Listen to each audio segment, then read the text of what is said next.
What's up, everybody? Welcome to Move the Sticks. DJ Buck back with you. Buck, what is going on, man? Not too much, DJ. Just like getting ready for a good football weekend. Looking forward to having a great conversation with one of our buddies to discuss all things when it comes to building a team and learn how to scout.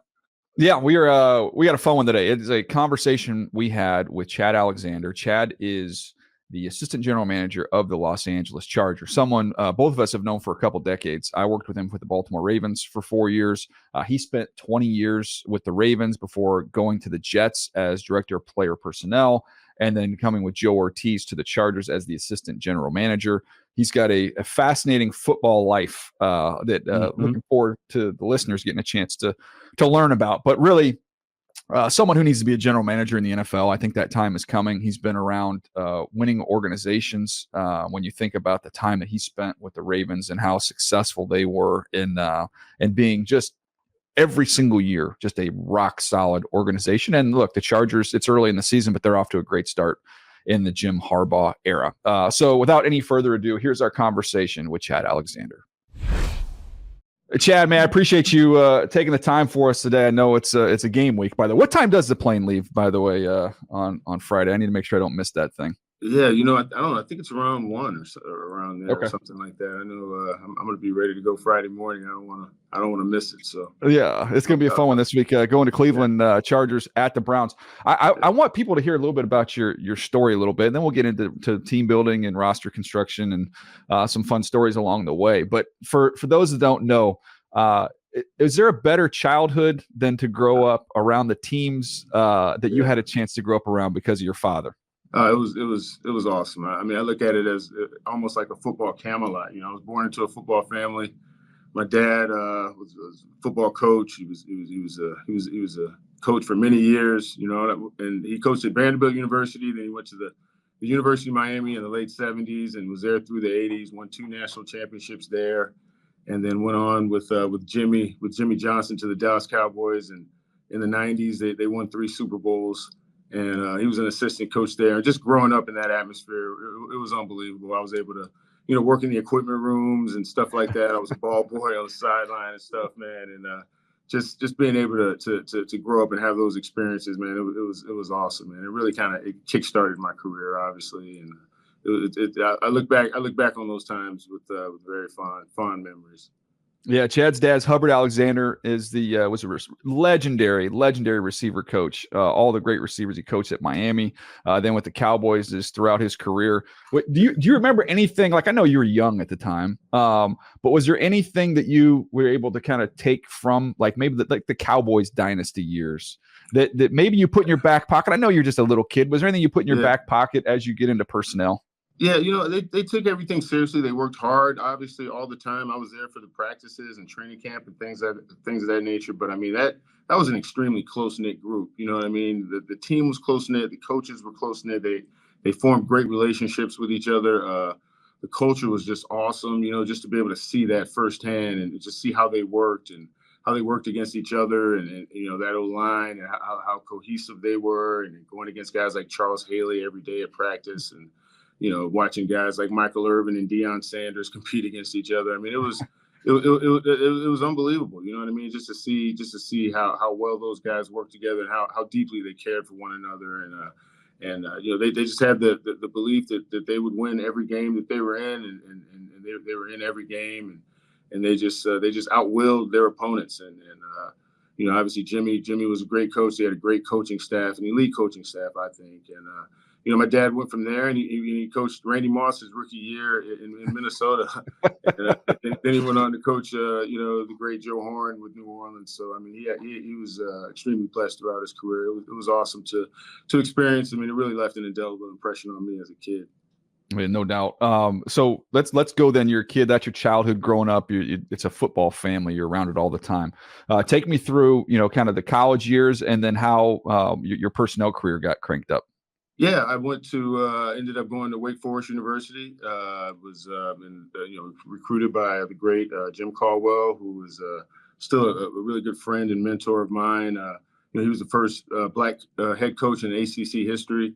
And had a great time there. It was a great experience. And then, you talk about the power of relationships. It was really my dad's relationship with John Wooten, who was a pioneer in the NFL and a great player, and also, throughout his, his post-playing career, and is still doing great things. He's actually up for the Hall of Fame as a contributor this year. He's a nominee.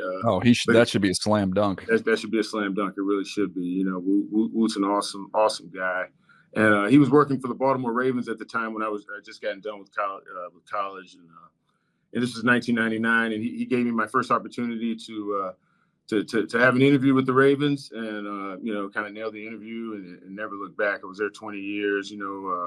Worked there obviously in '99. Actually, Joe Ortiz, who was our general manager here, he picked me up at the airport for my interview there with the Ravens back then. So I've been knowing Joe for a long time, and was there for many years. It started out as a personnel assistant, kind of grew through the ranks and scouted the West, scouted the Midwest, scouted the Southeast, and then came back in-house, was the assistant director of pro personnel with the Ravens there, and then had an opportunity to go with another good friend of mine, Joe Douglas, who's a general manager of the New York Jets, with him to the Jets as a director of player personnel, and spent 5 years there. And Joe's a great guy, great personnel guy, and then was blessed with the opportunity to come to the Chargers as assistant general manager, and it's been a great experience. It really has been. Yeah, I want to touch on the Ravens years, and then I'll let Buck get in here and jump into this. But during that time, it's 20 years. It's two different coaches, right, with Brian Billick and John Harbaugh, but a fabric and a culture that was firmly ingrained. And I don't think it really changed that much, even though you have different coaches.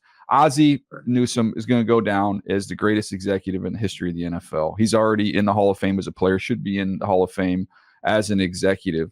What would you say you learned the most from Ozzie in terms of the staying power and building something that lasts and is still cranking to this day?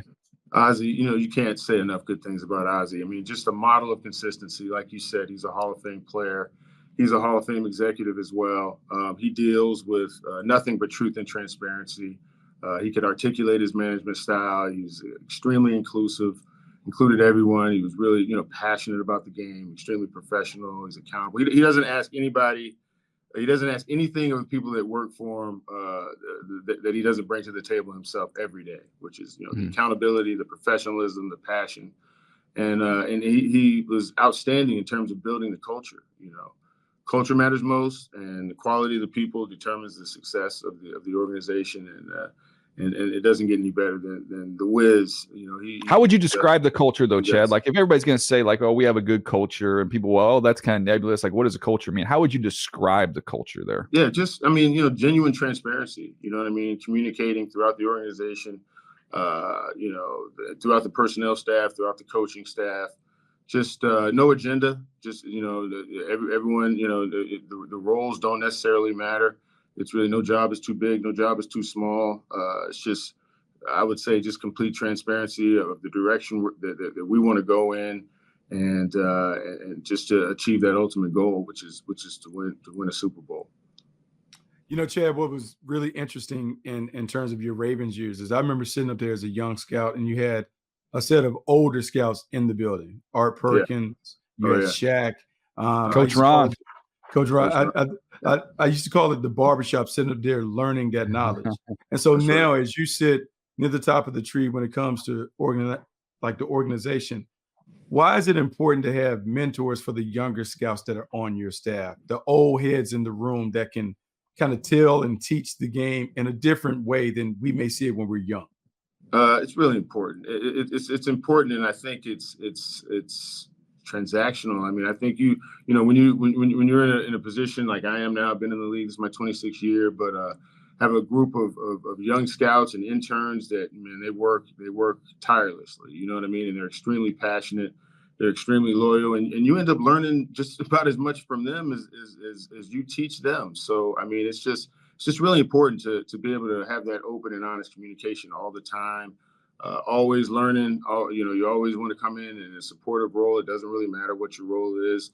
I think it's extremely important. And Shaq was outstanding in terms of articulating his management style. He was really inclusive. I mean, there were some great coaches, some great personnel, people that were in that barbershop, learning from him. And, nobody was told a better story than Shaq Harris. You know what I mean? Like he was one of the greatest storytellers of all time. This guy, I mean, he's hilarious. You know what I mean? He's hilarious, but he also, taught me more about scouting than probably anybody. Him, and John Wooten was a great mentor. Obviously, Phil Savage was outstanding as well, and then Ozzie just over the top, and just extremely. All of them are extremely competitive, and they want to win, and it's just it wasn't about them at all. It was all about we. It was all about us. So it was. I couldn't think of a better way to start my career. I was extremely blessed.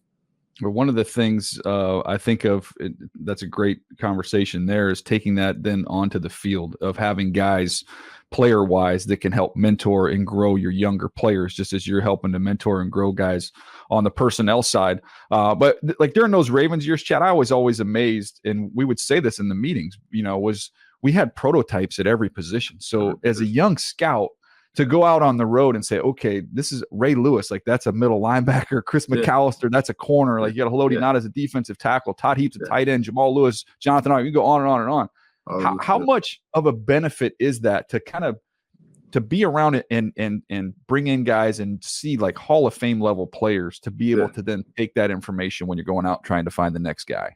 I mean, it's invaluable, you know what I mean? And I didn't know it any other way, you know what I mean?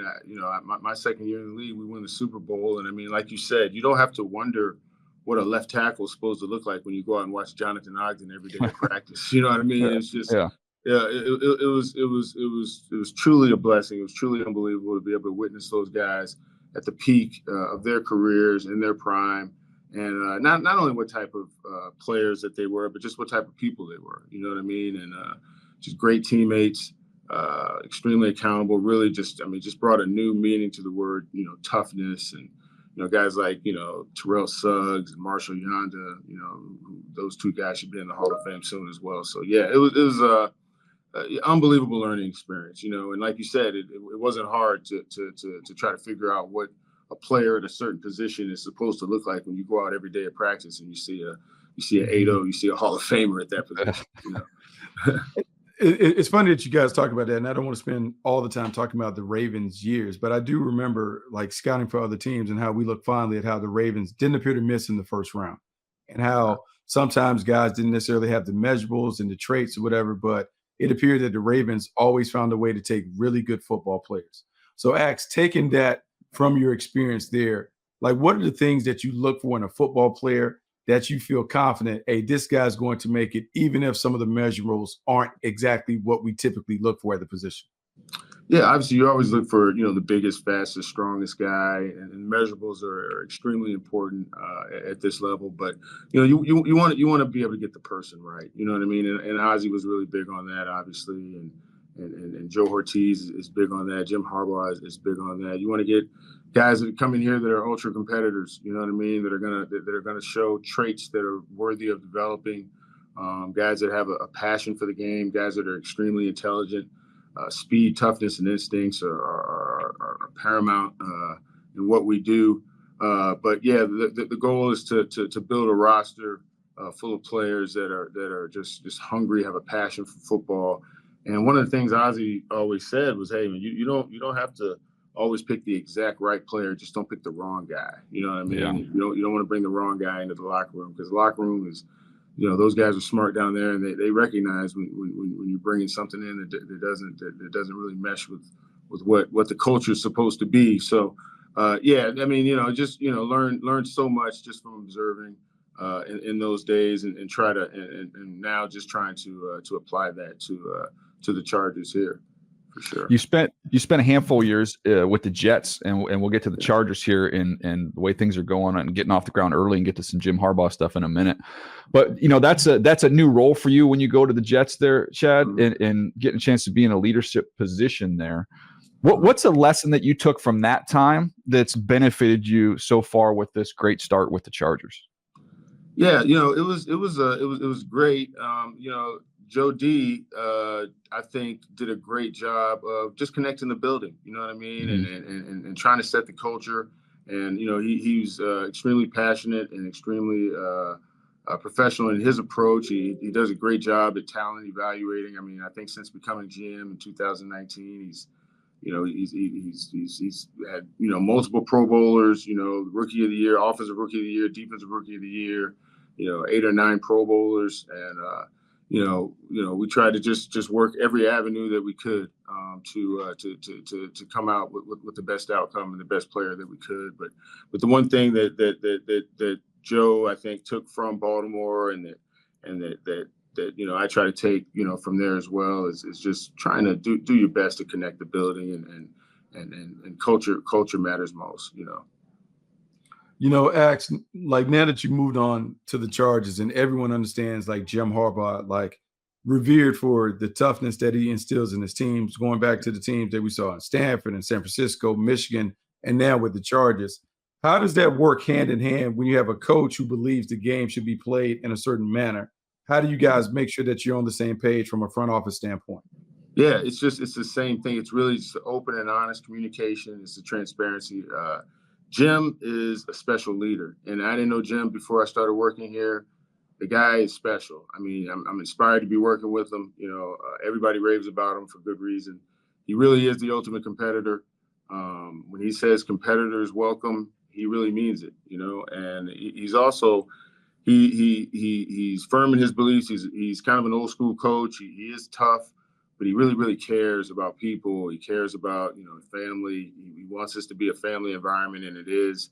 And he just, he's really smart. He listens extremely well, and he's open to different opinions, and he trusts the process, and he believes in the process. And I think he and Joe Ortiz have a great connection. And they do a great job of connecting the building, and for them, it's all about, the Charger mentality. We call it the Charger mentality, which is just rough, rugged, tough players. And the guys have really bought in. They've done an outstanding job of buying in.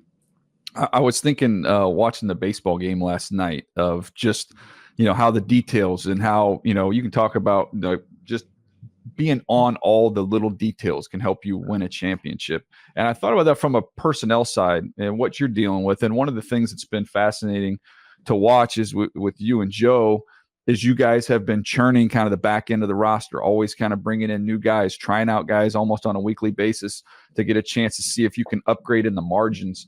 And then I see, Coach Harbaugh being out there at some practices, just the details, focusing on those little things.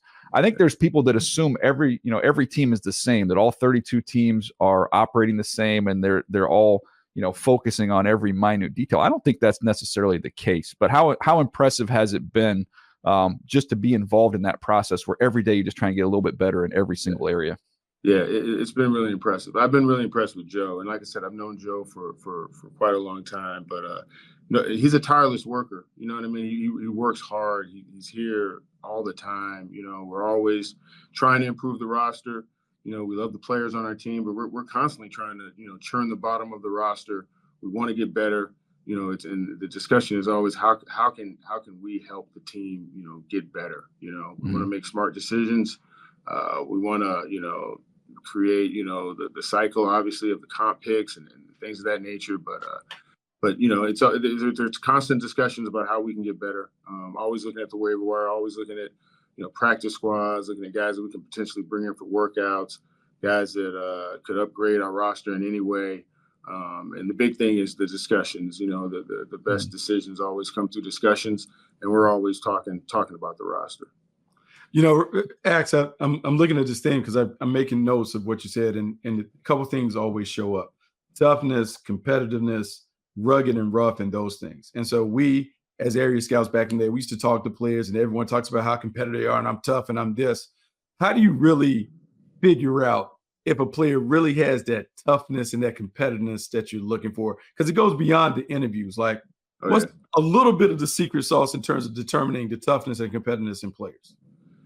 Yeah, and Buck, I remember those days we were back on the road together, down in the West, man. That was fun, man. We had a good time, but yeah, it's always a question. Hey, are you tough? Yeah, I'm tough. Okay, yeah, I'm tough. But it's like You know, 1 to 10, I'm an 11, coach. Right, I'm an 11 coach all day. You know what I mean? I think it's just, talking to as many people as you can throughout the building. What's his day-to-day like? What's this player like on a day-to-day basis? Trying to find out every angle that you can about the player, his preparation, how he gets ready for the week. What's he like on a day-to-day basis? Is he a competitor? And then, obviously the tape doesn't lie.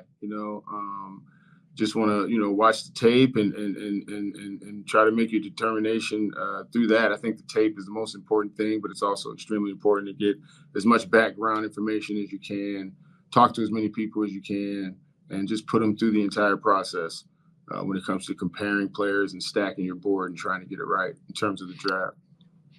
Chad, we talked a bunch on here, about quarterbacks, obviously, and developing them properly and giving them a chance. And we've talked since we've been doing this over a decade. We've been talking about the 3 Ps, right? You got to have the playmakers, the protection, and a play caller. Got to have those things in place to give a quarterback a chance. We've seen around the league the churning of quarterbacks, man. Like, and seems like we're chewing up and spitting out a lot of young quarterbacks in this league. In your opinion, having been around this for 2 decades, what is the key to not only identifying, and that can be a long conversation, trying to identify the right guy, but then putting him in an environment that he'll have a chance to be successful? Yeah, I think, in terms of identifying, it's you want to just it's the attributes, obviously, you know what I mean? Mm-hmm. The physical attributes are extremely important for a quarterback, but then it's just his mentality. How does he lead? How many people does he inspire? Does he inspire his teammates, on both sides of the ball, not just offensively? How intelligent he is.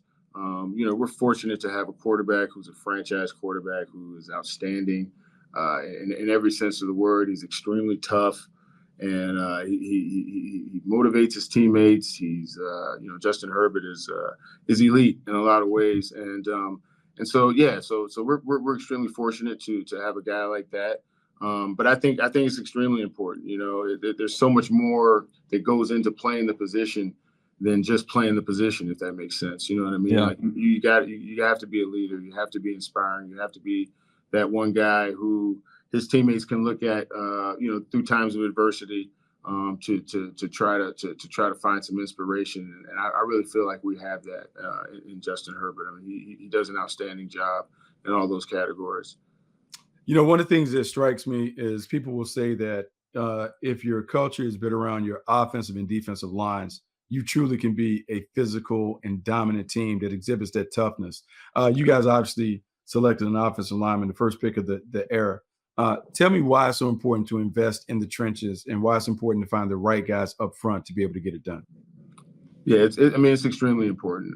You want to pick offensive linemen who can impose their will, on a defense. And there's nothing more demoralizing to a defense, I think, than an O-line that is just dominating them. You know what I mean? And there's no, what's coming. You know what's coming. It's simple, but you just can't stop it. Mm-hmm. And I feel like Joe Alt definitely embodies that. I mean, he's a baby-faced giant. He's an assassin. I mean, the guy is unbelievable. In terms of his work ethic and his approach. He just gets done with a game on Sunday, and then you see him out here doing sled pulls early on Monday, and he's just that type of guy. And obviously, with his father's influence, I'm sure that influenced him throughout his career. But not many negatives on the guy. Extremely intelligent, and really a cornerstone type of player that you really want to try to build your team off of. And he's been all of that and some. He's a good leader. He's a quiet leader, and he's growing in that role as well. But he's a special player. We feel like we got a special one in Joe Alt for sure. Man, he's been fun to watch, man. Yeah. When you're going through the process, and Bucky touched on it a little bit of bringing guys in and trying to figure out, the toughness component and all that. But one thing I think, if you look at the success, I'm looking at a lot of the key players you've been around, from Baltimore to the Jets to early on with the Chargers.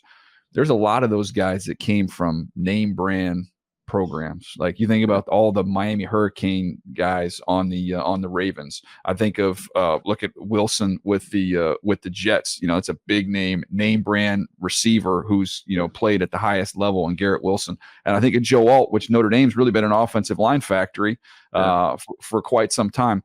and even Ladd McConkey, who's on fire right now out of Georgia, where he's playing for national championships every year. What goes into that? What is the reason why those players, a lot of those big name, big school players have found success? Yeah, I think, when you just go into their history, some of these guys, their history is unbelievable. Like they've always had success. You know what I mean? They've always been that dude. You know what I mean? They're coming out of high school and then playing at the highest level, like you said, and then they just the level of competition that they face, not only on a week-to-week basis in the game, but in practice. They have to they have to play against draftable players. They have to practice against draftable players all the time. And when you get to see a Ladd McConkey in the SEC championship game going against Kool-Aid and going against some of the corners that you see him going against on a weekly basis, I mean, it's pretty easy to see that once he gets to this level, it's not going to be too big for him, and I think that's kind of what sets him apart. I mean, from an evaluator standpoint, it's kind of like a scouter's delight to be able to see these guys play against such high competition on a weekly basis, and a lot of times when you're talking about players from those big name programs, that's what you get. And it's people try to complicate it at times, but sometimes you just break it down to its simplest form, and that's kind of what you get, in my opinion. I want to ask you a follow-up on that real quick. How valuable is practicing? I think people, they sit and watch games at home on television and I think that's kind of what scouting is. But you just mentioned that. Like, you go to Georgia and watch a Georgia practice on a Tuesday, you're going to see Ladd McConkey going up against NFL guys in one-on-ones, one rep after another. How valuable are those exposures with these guys? Extremely, extremely valuable. You know what I mean? Like some of these practices, like Georgia practices, are off the chains in terms of the intensity. You know what I mean? And you got Kirby on the microphone, and and he's challenging guys, and you know what I mean? It's just like it's unbelievably intense, and to be able to see that and to see guys compete at that level in practice, and then for them, the games are easier than practice at times, and so I think just being able to see these guys, and not only that, just to be able to see them live and in person, see the speed of the game. Just you're right there on the sideline next to them, and see the size of some of these players. It's extremely impressive. Ax, one thing that is really common in your travels, you've always been around great pass rushers. I look at who you're around in Baltimore. I look at what y'all assembled in New York, and then every day with the Chargers, you have Joey Bosa and Khalil Mack and those things. What are some traits that you believe are essential to finding and developing a great pass rusher? I mean, I think every great pass rusher, no matter what it is that makes them successful, they have a knack. You know what I mean? They have a knack to not only getting to the quarterback, but finishing on the quarterback and coming up with sacks, quarterback hits, quarterback pressures. The get off is extremely important. Explosiveness, the athleticism, the arm length is important. I think, just the timing, being able to time up, getting off the ball, and your second move. I think your second move, and to have a counter off your first move, and it's a mind game. It's really a mind game that they play with offensive linemen, and how to set guys up. And you might see a guy work one move early and then work a counter off of it late, and say, oh well, he set that up perfectly. And I remember watching guys like Dwight Freeney when he was at Syracuse go against Bryant McKinney and stuff like that. I mean, it was like Clash of the Titans. You know what I mean? So and Shaq pulled me in the office to watch him play against each other. But yeah, I mean, to answer your question, yeah, I mean, I just think some guys you really can't put your finger on why they're so successful, but they all have a knack, and production is really the key when it comes to pass rushers. Oh, I could do this for another hour, but this has been awesome. Chad, I can't thank you enough for your time. My last question, I'll leave you on this one. This is the most important one because I'm curious about this. Baltimore to New York to Los Angeles. What'd you do with all those jackets? I gave away a lot of them. I gave away a lot of jackets. I haven't gotten many jackets here. It doesn't get too chilly here, so I don't know. I got to go find out jacket inventory here. I mean, how much space do you have in your closet right now? Those board shorts don't take up much room, man. I know. It's crazy. It's crazy, man. Yeah, we're going to Cleveland this weekend, but I heard the weather's supposed to be pretty decent. So I got to break out the light jacket for this. Yeah, you keep one. You keep one for some road games. I've kept a few over the years. Ravens, like that Ravens varsity jacket, I had to keep. You know, that's strong. That's his story. So that was strong. Strong one there. Yeah. Hey, man, I can't thank you enough for your time, but more than anything else, I can't thank you. You know, both of us, Bucky and myself, we've been fortunate to be a friend of yours for a couple decades, and so proud of you, so excited for you, the job you're doing, and excited to see. You know, we'll get through this year. I don't want to get ahead of it, but this should be a general manager in the NFL, and I'm looking forward to that day. We'll celebrate on this podcast. I can guarantee you when that happens. Appreciate your time, buddy. Appreciate you guys, man. Buck, DJ, man, love y'all, man. Have a good one. Appreciate it. Appreciate you, Max. All right. All right, Buck, that was a fun one. Great to catch up with Axe. He is just a great dude, man, and someone who I'm not saying it's not. I'm not going to throw the blanket over everybody like this, but there are some people who try and play the game and try and get their name out there for jobs and politic and those things. Chad's never going to do that. Never has done that. He's just a football guy. He grew up in a football family and someone who's, you know, he's everything does first class, and you can tell just by talking to him, if you didn't know him, that this guy's got a really, really bright future. Yeah, he does have a bright future, and having been on the road with him, having talked to him, having had like real conversation with him about the business and stuff outside the business, really excited to see him kind of climb the ranks. But also knowing his influence in terms of being influenced by his dad and his dad's successes and being around great mentors and leaders and those things. I think he has a lot to offer. I think the conversation was very insightful, and I'm glad we had a chance to kind of reveal him to the public. Yeah, no, he's a good dude, and really enjoyed getting a chance to visit with him. He was very generous with his time. So I hope you guys enjoyed that. Appreciate you guys hanging with us. We'll see you next time right here on Move the Sticks.